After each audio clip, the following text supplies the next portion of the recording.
Hey, what's up, you guys? What's going on? So, I wanted to talk about breaking generational curses or whatever.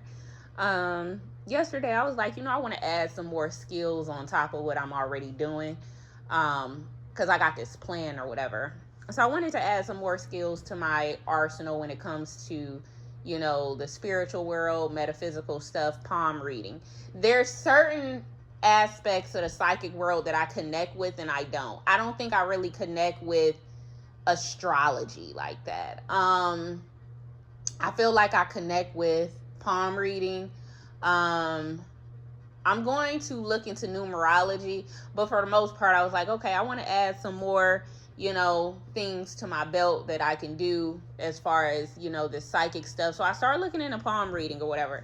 And this is what's making me talk about breaking generational curses or whatever. So as I was studying and, I had looked into a course that studies hands or whatever, you got your right palm and your left palm and, things like that. One thing that is very clear about one of my palms is it shows that I am, my headline is disconnected from my lifeline.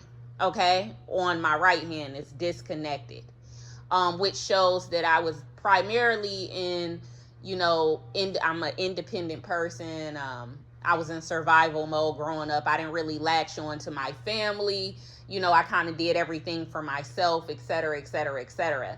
And, and I was like, wow, that's very accurate when it comes to who I am. Because you got your lifeline and your headline and your heart line. Some people, their headline is connected to their lifeline, which shows that they're still very much tied to their family or, their head. But mine is completely broken off. It's disconnected. I got the same hand as Oprah, I promise to God. So anyways, it shows that basically, I kind of took another path.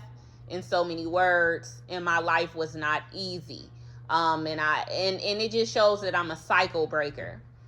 And so as I was thinking about the reasons why I'm mad about my mother, I'm like, she should have just had faith in herself to kind of be a single mom. But now that I look at how my life is going with my son, I was like, damn, that was kind of a necessary evil for me to have to go through the stuff I went through so I could want to break free and get away. Because say if I would have got too comfortable with my mom being a single mother, I probably would have never traveled. I probably would have never went anywhere. I think I would probably be more stable as far as a career and all that. But I would have got too comfortable living in my hometown. So my mother, her stupidity of getting married to these different men and not really putting effort into me, it really lit a fire under my butt to kind of get up and go and move on and create a whole new life somewhere else and things like that. It was my mother's actions that kind of motivated me and put me kind of in this box where I had to run away. And I was like, well, if I would have got too comfortable with her and her role as a single mom, I probably would be a mama's girl and never want to go anywhere. And I would have just been perfectly content. So some of us cycle breakers, we have to be in a uncomfortable position with our parents where we hate everybody, where we're the ones who's more than likely going to break the generational curse and start a new life somewhere else and redirect our bloodline and all that. And that's kind of the role I play. Since I was never really accepted anywhere, I wasn't accepted in my family. They all looked at me crazy. I never really got comfortable in my hometown, never really had a solid steady group of friends. I never really had all that. And those are the elements needed to allow somebody to stay somewhere, right? See, when you got a bunch of great friends somewhere and you got great family and you get along with everybody, more than likely you're gonna stay in your hometown or you're just gonna stay in that mess. But when you're the black sheep, no one likes you. You don't really fit in. You're not really comfortable. You don't really got a lot of good friends. They didn't put you in any sports or activities, or you never really got too attached to anything. It's easier for you to leave. Okay? So that kind of had to happen to me so I can rewrite things. And then for my son, in turn, my son, he's the stabilizer. Based off of my son's hand, he's like the stabilizer. He doesn't have to break any cycles with me. Okay, his path is not like mine. Like mine was the warrior. I'm fire. My son is earth and what's my son? I'm fire.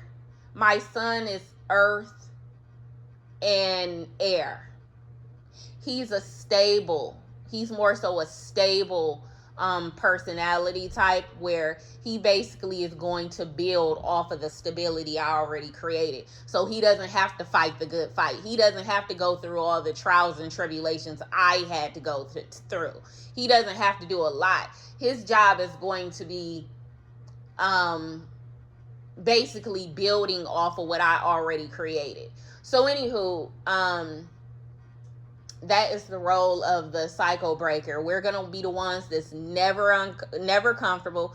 People are never gonna like us. We never have a solid group of friends. We're not meant to do that because we're meant to break the cycle. So how can you break a cycle when everything is comfortable for you? Right? You're literally the one that has to be in all these uncomfortable situations just so you can run the fuck away and get the fuck on and do something different. Right? You can't be the likable one. You can't be the one that's loved. You can't be the one that's nurtured because those type of people don't leave. They don't go anywhere. So therefore, I've never gotten comfortable at a job. I've never got comfortable with going to certain schools. I always get up and move. Like I'm always uncomfortable because it's not right. Me as a cycle breaker, nothing is right. And I'm going to keep going and going and going until I finally find something that fits, that's right. So my son is more than likely going to be the one that is going to be content where he is. He's going to be content. He ain't going to have to do all this moving around. He ain't going to have to do all this running away. And he's probably going to be very content, the one with a stable wife, stable career or ways of making money. He's good. And I love that for him. I love that I was the one who, I hate that I had to go through what I had to go through, but I needed to go through that so I could break the cycle. Like, my mother had to marry this fuck nigga, which was her second husband. She had to. I had to get punished and always be talked shit on and talked down on so I can get the fuck on. Or I would have been another girl still fucked up, still stuck in a small town with low ambitions and a bunch of babies with some random fuck dude. That's what would have happened. I would have just been too comfortable. And the thought of that just makes me sick to my stomach. So yeah, that's going to be my new skill, new passion. I'm picking up on certain things. Like I'm more so gravitate to like the intuitive stuff, tarot cards, and I'm getting a palm reading next. I don't know if I'm going to get into numerology.